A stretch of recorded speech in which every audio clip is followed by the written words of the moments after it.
जय जगन्नाथ। आम ना लास्ट ईयर पूरी जाइलु तो मो पतिदेव से मटर पानी खाई मैंने मटर सूपटा जोटा तो से आसिया पर खाली कहते पूरी मटर पानी बनई देखी तापर मटर और आलू को ये मुझे देखिपे मटर को सोक कर 3-4 घंटा पूर्व तापर आलू गोटे देकी लुण टे देकी प्रेसर सीटी मार नौ ये देखते इमली मैंने आमर जो तेंतुड़ी पानी गोटे खट्टा बढ़िया हम मैंने लंका टे देकी या चकड़ा हम कंचा लंकार फ्लेवरटा बहुत बढ़िया आसो। यही पूरी मटर पानी ना किसी भी जमी मसला आड हुए केवल जीरा गुंडटा ये मेन देखिपे ये जीरा को भलरे भाजी ने मुझे गुंड करदे अलरेडी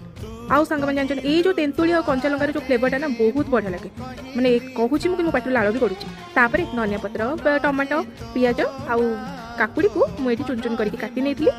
एथिरे ना मटरटा पूरा घोल फिटिया दरकार नहीं माने 70-60% तो माने बॉयल हो दरकार पूरा घोल फिटी गले मटर पानी टेस्ट एते खास आसबनी। शीत दिन में आपण मैंने पूरी जाइछंती कि से जो ठंडा ठंडा पाग को मटर पानीटा बहुत बढ़िया लगे। ये ना मुझे अलरेडी रेडी कर सारे तापर ये मटर और आलू को देखी पारे मुझे घाटी नौची और स्माश कर दूसरी स्माशर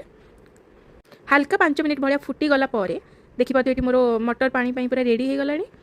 कंसिस्टेंसीटा तापर ये देखिए काढ़ी नहीं ये आम टिके पर गोटे आड करना देखिए जीरा गुंड आड कर तेंतुड़ी पानीटा आड कर ये मुझे काकुड़ी को आड कर देती पियाज टमाटो और धनिया पत्र आपण मैंने कंचा लंका जब आप राग टे पसंद आप लंका आड करेंगे मुझे जेहेतु ये तेंतुड़ी कंचा लंका आड करी बेसी लंका मुझे आड करी भिडियो भल लगी ना लाइक शेयर सब्सक्राइब करने को जमा भी भूलें रही।